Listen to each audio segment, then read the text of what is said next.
हरे कृष्णा बच्चों, कैसे हैं आप? आशा करते हैं खूब अच्छे होंगे और खूब मन से पढ़ रहे होंगे। अच्छा बच्चों, आज जो हमारी ऑब्जेक्टिव क्लास है, ऑब्जेक्टिव जीएस की सेकंड क्लास है। ये सेकंड या शायद थर्ड क्लास है ना। अब इसमें आज जो मैं बात करूंगा वो करूंगा ऑब्जेक्टिव क्वेश्चंस की। जैसे आपको पता है कि मैंने सुबह आपसे बोला था, जो आज का आपको क्लास मिली थी, यार ये एसी बंद कर देना नीचे से हमसे भी। जो आज सुबह आपको क्लास मिली थी वो मिली थी महाजनपदों का राजनीतिक विस्तार की। उसकी अगली पार्ट हम कल कवर करेंगे। और मैंने कहा था कि ऑब्जेक्टिव जीएस के बारे में मैं यहीं पे बात करूंगा। तो ऑब्जेक्टिव जीएस में कैसे पढ़ाऊंगा, कभी तो मैं जैसे एक दिन में आपको कराऊंगा क्वेश्चंस जो प्रीवियस ईयर में पूछे गए हैं, उन क्वेश्चंस की डिटेल भी मैं वहीं पे क्लियर करूंगा, कवर करूंगा। जैसे कि एक क्वेश्चन आप पीछे देख रहे हो, धोलावीरा किस राज्य में स्थित है? तो ये सीधा क्वेश्चन पूछा है, तो हम इसका आंसर सीधा बताएं, गुजरात में। अब धोलावीरा से रिलेटेड जितनी बातें बनी उन सबको मैंने यहाँ लिख दिया। तो इससे क्या होगा, आपके पास चीज़ें और आ जाएंगी कि धोलावीरा तो पूछ लिया, अब उसके अलावा कुछ पूछा धोलावीरा से रिलेटेड तो वो भी आपके सामने आ जाएगा। तो ऐसे चीज़ें कवर होंगी। तो एक दिन हम ऐसे क्वेश्चन करेंगे और एक दिन हम वन लाइनर क्वेश्चन करेंगे, जैसे कि उत्तर भारत का मैनचेस्टर किसे कहते हैं, तो हम बताएंगे कानपुर को। और भारत का मैनचेस्टर किसे कहते हैं, तो अहमदाबाद को। और मैनचेस्टर कहते क्यों हैं, तो उस पर भी डिस्कस करेंगे। तो एक दिन हम करेंगे वन लाइनर, एक दिन ऐसे क्वेश्चन, एक दिन वन लाइनर, एक दिन ऐसे क्वेश्चन। तो इससे क्या होगा, आपकी पकड़ बननी शुरू हो जाएगी चीज़ों पर, ठीक है, और चीज़ें और भी ज़्यादा समझ में आएंगी। साथ ही साथ आप लोग जरूर न्यूज़पेपर पढ़ा करें, न्यूज़ सुना करें, क्योंकि उससे अगर आप न्यूज़पेपर न्यूज़ सुनेंगे तो मैं करंट की जब चीज़ें डिस्कस करूंगा तो वो भी आपको समझ में आने शुरू होंगी। डिस्क्रिप्टिव पार्ट जो चल रहा है वो रेगुलर चलता रहेगा। और ये जो हमने नया सेशन शुरू करा है ये हर पेपर के लिए है, रेलवे, एसएससी, यूपी, सब पेपर के लिए है ये वाला। और वो जो मैं हिस्ट्री पढ़ा रहा हूँ वो भी सभी पेपर में लगेगी, ऐसे नहीं किसी पर्टिकुलर पेपर में, वो भी आपकी सभी पेपर में लगेगी, रेलवे में, यूपी में, एसएससी में और अदर जो एग्ज़ाम होते हैं सब में लगेगी। तो आप हर एक पेपर को के लेवल को देखते हुए मैं तब ऐसे पढ़ाना शुरू कर रखा, मैंने ऐसे पढ़ाना शुरू किया है आप लोगों को। चलो, तो अब आपको समझ में आ गया होगा मैं ऑब्जेक्टिव जीएस कैसे पढ़ाऊंगा। एक दिन वन लाइनर क्वेश्चन और एक दिन डिटेलिंग वाले ऑप्शनल क्वेश्चन, एक दिन वन लाइनर, एक दिन ऑप्शनल क्वेश्चन। इससे दोनों पे आपकी पकड़ बननी शुरू हो जाएगी और पेपर में बैठना तो आपको देखना उसमें से चीज़ें पढ़ी हुई मिलेगी, ठीक है। तो हमारी क्लास है जो स्टैटिक जीएस की, वो है धोलावीरा किस राज्य में स्थित है। तो आंसर है बच्चों इसका गुजरात में। तो धोलावीरा कहाँ स्थित है, गुजरात में। अब इससे रिलेटेड जो चीज़ें हैं मैंने यहाँ लिखी है। धोलावीरा गुजरात के कच्छ जिले के भचाऊ तालुका में स्थित है। यह एक पुरातात्विक स्थल है। तो अब एग्जाम में क्वेश्चन बनेगा, पहली बार पूछा धोलावीरा कहाँ स्थित है, आपने बता दिया गुजरात में। दूसरी बार क्वेश्चन पूछेगा कि धोलावीरा गुजरात के किस जिले में है, तो आपने आंसर बता दिया कच्छ जिले में है, कच्छ जिले में। तीसरी बार पूछेगा कच्छ जिले के किस तालुका में है, तो कच्छ जिले के भचाऊ तालुका में है, भचाऊ। तो ये भी पूछा जाएगा, तो कच्छ भी ध्यान रखेंगे और भचाऊ भी ध्यान रखेंगे। नेक्स्ट, यह एक पुरातात्विक स्थल है, पुरातात्विक स्थल है ना, मतलब बहुत पुराना पुरातात्विक स्थल। नेक्स्ट, इस स्थल की खोज किसने की थी, तो 1968 में जगतपति जोशी ने इसकी खोज की थी। किसने, जगतपति जोशी ने। अब एग्जाम में क्वेश्चन पूछा, धोलावीरा तो पूछ लिया, अब दूसरा उसने पूछ लिया कि धोलावीरा कच्छ जिले के किस तालुका में, तो भचाऊ तालुका में। तीसरा पूछ लिया इसकी खोज कब हुई, 1968 में। चौथा पूछ लेगा खोज की किसने, जगतपति जोशी ने। तो सब एक साथ कर दिया हमने।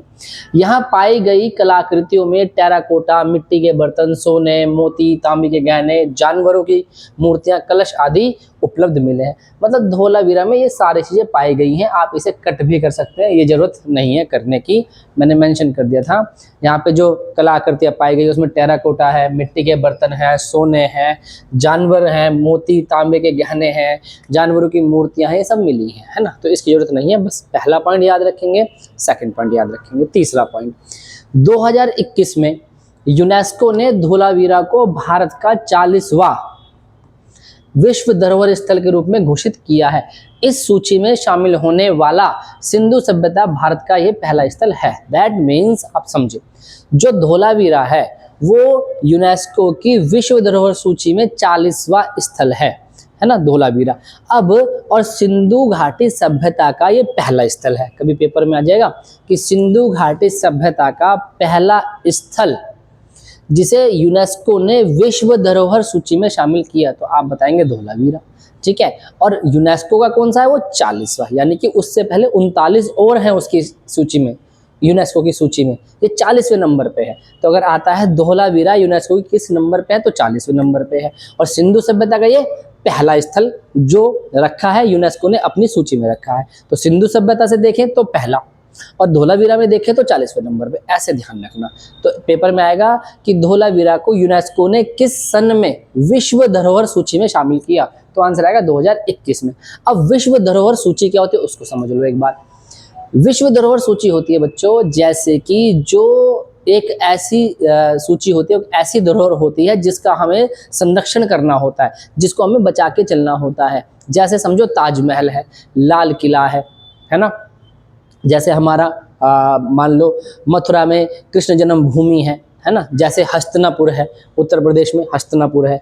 तो इस तरीके से जो ये विश्व की धरोहर हैं, इन धरोहर को संरक्षण रखना, इनका बचाव करना, इनको सम्मान देना, तो अगर हम इनका संरक्षण करेंगे, बचाव रखेंगे, इनको सम्मान देंगे, तो आने वाली पीढ़ी को हम ये बता सकते हैं भाई ये उस जमाने का है, ये अभी तक संरक्षित करके रखा हुआ है।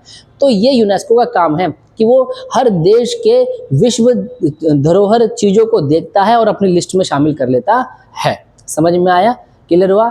तो धौलावीरा यूनेस्को की विश्व धरोहर सूची में 2021 में शामिल किया गया। आपके एग्जाम में क्वेश्चन आएगा धौलावीरा कहाँ है, आप बताएंगे सीधा गुजरात में। दूसरा, खोज किसने की?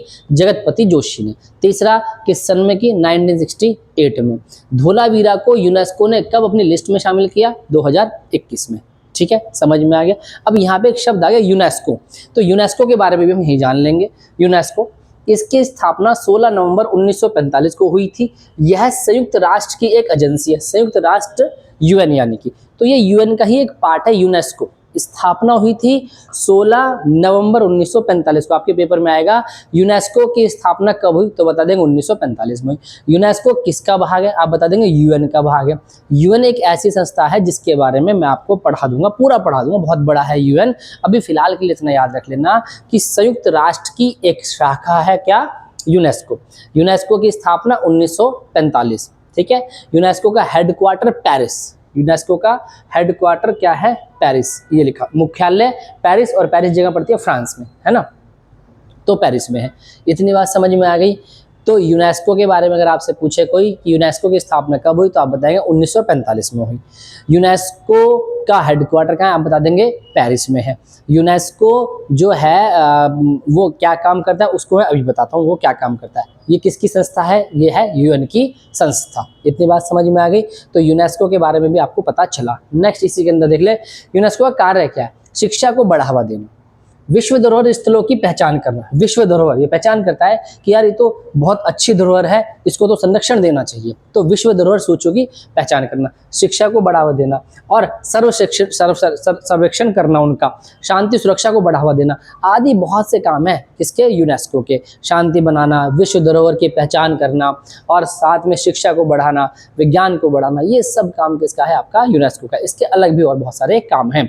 तो यूनेस्को के बारे में आएगा तो आप बता देंगे खोज 1945 में हुई है, यूनेस्को का हेडक्वार्टर पेरिस में है, काम क्या है? शिक्षा को बढ़ाना, विश्व धरोहर सूचियों को बचाना, उनकी एक लिस्ट बनाना, है ना, संस्कृति को बढ़ाना, शांति को बनाए रखना, ये सब उसके काम है। ये तो नहीं पूछेगा काम भी आप लोगों से, ये पूछेगा कि उसका हेडक्वार्टर कहाँ है, तो बता देंगे।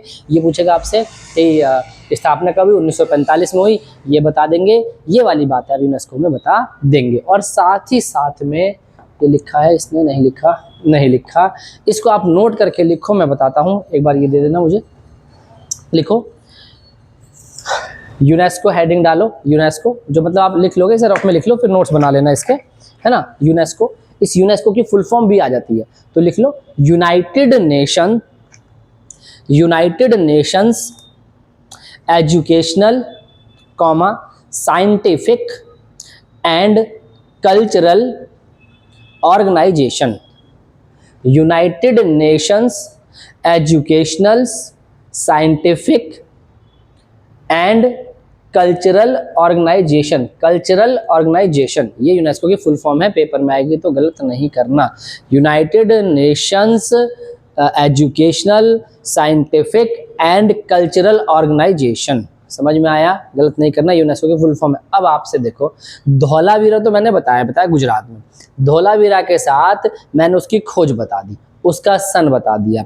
धौलावीरा को यूनेस्को ने अपनी विश्व धरोहर सूची में शामिल किया है, वो बता दिया। ठीक है, कौन से नंबर का है वो बता दिया। साथ ही यूनेस्को का जिक्र हुआ, यूनेस्को बता दिया। यूनेस्को की स्थापना कब हुई वो बता दी। यूनेस्को का हेडक्वार्टर कहाँ है वो बता दिया। ठीक है, और यूनेस्को की फुल फॉर्म क्या है वो बता दिया। यूनेस्को का कार्य क्या है वो बता दिया। अब यूनेस्को पूछे, कार्य पूछे, स्थापना पूछे और उसका सन पूछे, आप सब बता सकते हैं। धौलावीरा पूछे, सब बता सकते हैं। सिर्फ गुजरात ही नहीं पता, अब कच्छ भी पता है, भचाऊ भी पता है, और सारी चीज़ें हमें इसकी पता चल गई हैं। ऐसे आप पढ़ के जाएंगे तो पक्का ही पक्का कहीं ना कहीं क्वेश्चन अगर दिखा इससे रिलेटेड तो बच्चों हो जाएगा। समझ में आया? क्लियर हुआ? नेक्स्ट क्वेश्चन देखते हैं। देखो अब ये एक क्वेश्चन नहीं हुआ, एक क्वेश्चन के साथ लगभग 7-8 क्वेश्चन कवर कर लिया आपने, तो इसे वो एक नहीं पढ़ेंगे, 7-8 पढ़ेंगे। अब इन्हीं को मैं अलग अलग बनाता रहता, वो रटना एकदम रटना हो जाता। इतना भी रटना नहीं चाहिए यार, चीज़ों को समझ के ही पढ़ना चाहिए, तभी मजा आएगा। समझ में आ रहा है? आगे आ जाओ, आगे देखो।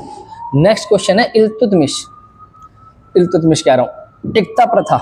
ओहो, पीछे बना भी रखे हैं, इल्तुतमिश साहब बना रखे हैं पीछे, इमेज में दिख रहा होगा। एक बार बोले मुझे देख के बताओ क्या ठीक दिख रहा है? क्या बिल्कुल ठीक दिख रहा है बच्चों? सही है, चलें जी। तो क्वेश्चन क्या आता है, क्वेश्चन समझ। दिल्ली सल्तनत में एकता प्रणाली को किसने शुरू किया था? दिल्ली सल्तनत में एकता प्रणाली को किसने शुरू किया था? तो आंसर आएगा इल्तुतमिश। याद रखना, दिल्ली सल्तनत की बात अगर आए तो ई से एकता और ई से ही बनता है इल्तुतमिश। इल्तुतमिश। तो दिल्ली सल्तनत में एकता प्रणाली को किसने शुरू किया था? तो आप बताएंगे इल्तुतमिश ने शुरू किया था, और 1226 में किया था। कब? इल्तुतमिश ने 1226 में। अब एकता के बारे में हम जान लेते हैं। एकता एक भूमि का खंड या भाग होता है।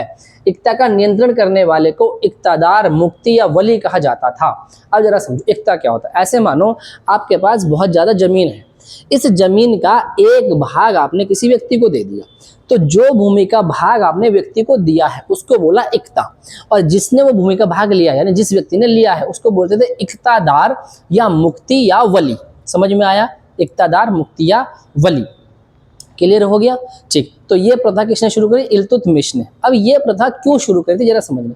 जैसे समझो, इल्तुतमिश ने ये प्रथा इसलिए शुरू करी कि जिस कर्मचारी को वो अपने पास काम पे रखता था, उस काम के बदले उसको उन्हें पैसे देने होते थे, तनख्वाह देनी होती थी। तो तनख्वाह के बदले में वो उन्हें भूमि का एक भाग दे देता था, और कहता था इससे आप लोग जो इस भूमि के भाग को आपको ही यूज करना है, आप कैसे यूज करें, और इससे जो भी कर वगैरह आएगा वो आप रख लें। तो ऐसे बात स्टार्ट करी इल्तुतमिश ने। तो क्या करते थे, वो जमीन का भाग उन्हें मिल गया, अब उस जमीन से जो भी रेंट आ रहा है, जो भी कर आ रहा है, वो वही लोग रख रहे हैं।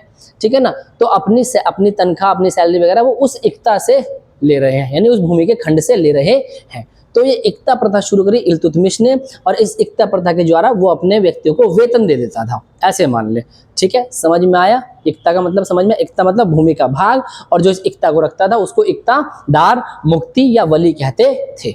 ठीक है, वही लिखा है। एकता धारक जिसको एकता दिया जाता था, एकता धारक कौन है? जिसको एकता दिया जाता था, भूमि पर कर वसूलता था और उस कर को अपने वेतन के रूप में उपयोग करता था। यानी कि जिसके पास एकता होती थी वो उस भूमि पर कर लेता था दूसरे लोगों से, और उसी कर को अपनी सैलरी के रूप में रख लेता था और राजा की सेवा में लगा रहता था। यानी राजा पैसे देने के बजाय क्या दे देता था? भूमि का खंड दे देता था, जिसे एकता कहते थे, और उस एकता से जो पैसे आते थे वो उसे अपने पास रख लेता था वो व्यक्ति जिसको भूमि दी गई है। इस प्रकार काम चलता रहता था। समझ में आया? तो एकता प्रणाली किसने शुरू करी? इल्तुतमिश ने। एकतादार भी समझ में आ गया होगा, एकता रखने वालों को एकतादार कहते थे। एकता क्या होता था? भूमि का खंड होता था। अब वो पूछे एकता से आप क्या समझते हैं, तो भूमि का खंड। एकता रखने वाला एकतादार, वली एकता रखने वाला, मुक्ति एकता रखने वाला। एकता प्रथा शुरू किसने की? इल्तुतमिश ने शुरू की। समझ में आ गया? आगे आ जाते हैं। एकता प्रणाली का मुख्य उद्देश्य शासक को अपने सेना और प्रशासन को वित्तीय रूप से समर्थन करना था। इसका मतलब एकता प्रणाली का मुख्य उद्देश्य शासक को अपने सेना, यानी कि जो शासक होता था, जैसे इल्तुतमिश शासक था, वो अपनी सेना और प्रशासन को वित्तीय रूप से समर्थन करता था। यानी कि जब एकता के माध्यम से, जिसको एकता दे दिया, अब एकता के माध्यम से वो सैलरी वगैरह प्रोवाइड करा देता था कि भाई मैंने तुम्हें एकता दे दी, अब इस एकता से जो आप कमाओगे वो आपकी सैलरी हो जाएगी। ये प्रथा शुरू करी थी किसने? इल्तुतमिश ने। कब? दिल्ली सल्तनत में। समझ में आ गया? दिल्ली सल्तनत का आएगा तो इल्तुतमिश लगाएंगे आंसर, एकता से इल्तुतमिश। अगर ये पूछा तो बता दिया, आया हुआ क्वेश्चन है। और ये जो है इसके अलावा पूछा जाएगा तो वो भी बता दिया मैंने। क्लियर हुआ? आगे देखते हैं नेक्स्ट क्वेश्चन। इसका स्क्रीनशॉट ले लो, स्क्रीनशॉट इसका भी ले लो और स्क्रीनशॉट इसका भी ले लो, दोनों ले लो, ठीक है। अब देखो इसमें भी एक क्वेश्चन तो ये हुआ और उस एक के साथ 3-4 और कवर कर लिए हमने। जो पेपर में आ सकता है वली किसे कहते थे? तो एकता रखने वाले को वली कहते थे। नेक्स्ट क्वेश्चन है बच्चों, देखो पहले सही दिख रहा है क्या? ओहो, चलें जी देखें, सही दिख रहा है। स्क्रीनशॉट ले लो पहले आप इसका, पहले स्क्रीनशॉट ले लो, हो गया होगा। देखो पानीपत की तीसरी लड़ाई कब लड़ी गई थी? तो सीधा आंसर आएगा 1761 में। एक क्वेश्चन तो बना, पानीपत की तीसरी लड़ाई कब लड़ी गई थी? 1761 में, ठीक है। अब एक क्वेश्चन बनेगा, पानीपत की लड़ाई किस किस के बीच लड़ी गई? तो पानीपत की लड़ाई लड़ी गई बच्चों अहमद शाह अब्दाली और मराठों के बीच, जिसमें अहमद शाह अब्दाली की जीत हुई और मराठों की हार हुई। मराठों की तरफ से इस युद्ध का नेतृत्व जो कर रहा था, वो कर रहा था मराठों की तरफ से सदाशिवराव भाऊ, इसका नेतृत्व कर रहा था। तो देखो पानीपत का तीसरा युद्ध 1761 में अहमद शाह अब्दुल्ला नहीं है, अब्दाली है, ये अब्दुल्ला लिख दिया इसने, अब्दाली और मराठों के बीच लड़ा गया था। इस युद्ध में मराठों का सेनापति सदाशिवराव भाऊ था और इस युद्ध में अहमद शाह अब्दुल्ला नहीं है, अब्दाली है, अब्दाली। इस युद्ध में अहमद शाह अब्दाली विजयी हुआ था। अब आपसे क्वेश्चन पूछेगा पानीपत की तीसरी लड़ाई में किसकी विजय हुई? तो अहमद शाह अब्दाली की। क्वेश्चन पूछेगा पानीपत का तीसरा युद्ध कब लड़ा गया? 1761 में। पानीपत के तीसरे युद्ध में किसकी हार हुई? मराठों की। मराठों का नेतृत्व कौन कर रहा था? सदाशिवराव भाऊ कर रहा था। जब मैं मॉडर्न हिस्ट्री पढ़ाऊंगा तो अच्छे से इनकी डिटेलिंग करेंगे। ये ऑब्जेक्टिव क्वेश्चन में आए तो इसको अभी इतना ध्यान रखेंगे कि पेपर में आप बैठो और पानीपत से कोई क्वेश्चन आए तो आप फटाफट कर दो। तीसरी लड़ाई से आए तो एकदम कर देंगे। समझ में आ गया? चलो नेक्स्ट क्वेश्चन देखते हैं, इसका स्क्रीनशॉट ले लें और नेक्स्ट क्वेश्चन देखो इसका कि क्या बताता है। नेक्स्ट क्वेश्चन बहुत अच्छा क्वेश्चन है नेक्स्ट वाला, खूब आ जाता है पेपर में, खूब आता है पेपर में क्वेश्चन। देखो पहले सही दिख रहा है क्या आप सभी लोगों को? एक बार पहले देख लो, सही दिख रहा है क्या? बिल्कुल, इसका स्क्रीनशॉट ले लेंगे पहले और समझे। पीएच में पी का अर्थ क्या होता है? पीएच मान होता है आपका, जैसे पूछता है एसिडिक और बेसिक नेचर के वैल्यू को पीएच मान से डिनोट करते हैं। एक बार तो एग्जाम में ये भी क्वेश्चन पूछा था पीएच कैसे लिखते हैं? तो देखो ऑप्शन दिए पीएच, ऑप्शन दिया पीएच, ऑप्शन दिया पीएच और ऑप्शन दिया पीएच। देखो पीएच हमेशा कैसे लिखते हैं? पी नीचे रहता है और एच इसके ऊपर रहता है, ऐसे लिखते हैं, ना ऐसे ना ऐसे ना ऐसे, पी नीचे और एच ऊपर, जैसे मैंने यहाँ लिखा हुआ है पी नीचे और एच ऊपर। पीएच हमेशा ऐसे लिखते हैं। आया हुआ क्वेश्चन है ये कि पीएच कैसे लिखते हैं, तो पहले पीएच लिखना देख लो, पी नीचे है एच ऊपर है, पीएच ऐसे लिखते हैं। अब इस पीएच मान में पी का अर्थ क्या है? तो पीएच मान में पी जर्मन भाषा में पोंटेज को निरूपित करता है, यानी जर्मन भाषा में पी का अर्थ है पोंटेज और पोंटेज का अर्थ है आपका पावर और इसका अर्थ है शक्ति यानी कि पावर। तो ध्यान रखेंगे पीएच मान में पी का मतलब है पावर, ठीक है। और पी जो है वो जर्मन भाषा के पोंटेज का शब्द है, तो पी जर्मन भाषा के पोंटेज शब्द को बताता है और इसका अर्थ क्या है? पावर यानी शक्ति। सही है। अब पीएच की फुल फॉर्म क्या है उसको भी मैंने यहाँ लिखा हुआ है, पावर ऑफ हाइड्रोजन। ये रहा पीएच स्केल की खोज। अब इसको बताता हूँ पीएच का पूरा नाम, इसको देख लो, पीएच का पूरा नाम पावर ऑफ हाइड्रोजन होता है, अर्थात हाइड्रोजन की शक्ति होती है। पीएच का मतलब होता है हाइड्रोजन की शक्ति या पावर ऑफ हाइड्रोजन। पहला क्वेश्चन पूछेगा पीएच मान में पी का अर्थ, पोंटेज जर्मन भाषा शब्द को निरूपित करता है और पी का मतलब पावर, ठीक है, जिसका अर्थ होता है पावर। फिर पूछेगा पीएच की फुल फॉर्म क्या है, तो आप बताएंगे पावर ऑफ हाइड्रोजन, ठीक है, पीएच की फुल फॉर्म हो गई पावर ऑफ हाइड्रोजन। उसके बाद अब आपसे क्वेश्चन क्या पूछेगा, पीएच मान में कहां से कहां तक के मान को रखा जाता है। तो 0 से लेकर 14 तक के मान को पीएच मान में रखा जाता है। कहां तक, 0 से 14 तक, सही है। इसमें 7 को बीच में रखा गया है। जिस चीज की पीएच वैल्यू 7 होती है बच्चों, वो उदासीन नेचर का होता है। ये मैं साइंस में पढ़ाऊंगा क्या उदासीन होता है, क्या क्षारीय होता है, क्या अम्लीय होता है। अभी अपना समझना, जिसमें पीएच का मान 7 होता है वो वैल्यू उदासीन होती है। अगर पीएच का मान 7 से कम होता है तो वैल्यू अम्लीय होती है। अगर पीएच का मान 7 से ज्यादा होता है तो वैल्यू आपकी क्षारीय होती है। उसको ही लिखा गया है। देखो, पीएच स्केल पर हम सामान्यतः 0 से 14 तक पीएच मान को माप सकते हैं, यानी कि 0 से 14 तक की पीएच वैल्यू हम माप सकते हैं। पेपर में आएगा पीएच मान किससे किसके बीच होता है, तो आप बताएंगे 0 से 14 के बीच होता है। ठीक है। दूसरा, पीएच स्केल की खोज वैज्ञानिक सोरेनसन ने की थी। सोरेनसन, वैज्ञानिक किसने की थी, सोरेनसन ने। एग्जाम में आएगा पीएच मान की खोज किसने की थी, सोरेनसन ने की थी। तीसरा, पीएच का पूरा मतलब पावर ऑफ हाइड्रोजन होता है, अर्थात हाइड्रोजन की शक्ति होती है। चौथा क्वेश्चन बनेगा, यदि पीएच का मान 7 है तो वह विलयन उदासीन होता है। यदि पीएच का मान 7 से कम है तो विलयन अमूल्य, नहीं ये हुआ है भाई अम्लीय है, ये अमूल्य लिख दिया इसने, अम्लीय यानी एसिडिक, अम्लीय, अम्लीय, सही दिख गया होगा बच्चों, अम्लीय। ठीक है।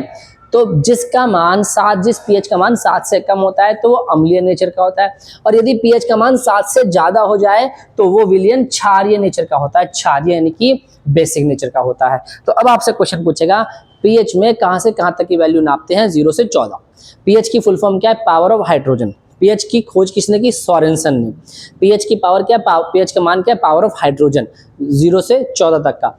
अगर किसी का मान पीएच 7 है, पीएच मान 7 है तो वो उदासीन है। किसी का मान 7 से कम है तो वो अम्लीय है। किसी का मान 7 से, पीएच मान 7 से ज्यादा है तो वो क्षारीय है। तो पीएच को हमने एक ही जगह समेट के रख दिया यहाँ पर। ठीक है। इसके लिए आप एक चार्ट भी ड्रॉ कर सकते हैं। देखो यहाँ दिखा रखा है, 7 मान है न्यूट्रल, दिख रहा है सबको।